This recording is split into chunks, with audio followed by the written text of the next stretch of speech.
many moms-to-be, gestational diabetes is a concern. Elevated blood sugar during pregnancy impacts the mother's health and may increase the risk factors for babies to have chronic diseases later in life. Here to share her story of living with gestational diabetes is Trista Sutter, star of the first Bachelorette, and joining her is nationally renowned nutrition consultant Mike Roussel. Thank you both for joining us this morning. Thanks for having us. Hi, thanks for having us. Trista, we'll start with you. Could you maybe share your experience and how you were diagnosed with gestational diabetes? Yeah, I'm happy to.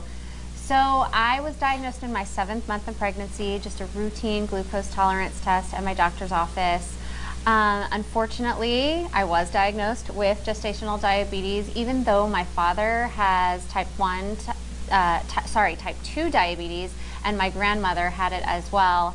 I didn't think about the fact that I had a higher risk due to that family history, but I did, and I ended up being diagnosed. And then I headed to the nutritionist pretty soon after so that they could really guide me in terms of what I should eat and what I shouldn't eat and how to eat in a balanced way so that I could keep my blood sugar levels really stable. That's a really important thing to do when you are diagnosed with gestational diabetes. You need to keep your blood sugar levels stable in order to make sure that your health as well as your baby's health. Absolutely. And Mike, talk to us a little bit about pistachios and how that really does help with blood glucose levels. Yeah, exactly. So in the study, what was done was they took women with gestational diabetes or women who are at risk. So they kind of had they weren't as good with their glucose tolerance with managing their blood sugar. And they gave them either a pistachio snack or whole grain bread. So kind of a whole grain snack, which would be commonly recommended for a pregnant woman to help, sustain their energy levels and provide energy for the baby.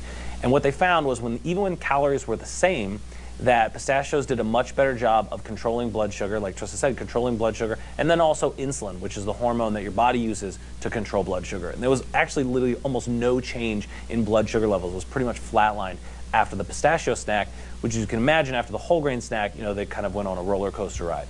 So I think this is a really important study and really important information with women with gestational diabetes, because you get this diagnosis, you're already trying to do everything you can, to be a great mother and to nourish your baby, but then you find out things aren't going as well, and you're like, well, what can I do?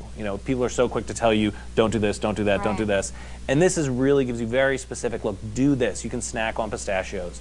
All right, where can people go to learn more about this delicious snack? So everyone can visit AmericanPistachios.org for more information about the overall health benefits as well as the results of the study. So good to catch up with you today. Thank you both so much. Be sure to check us out online. We'll see you at fox4morningblend.com.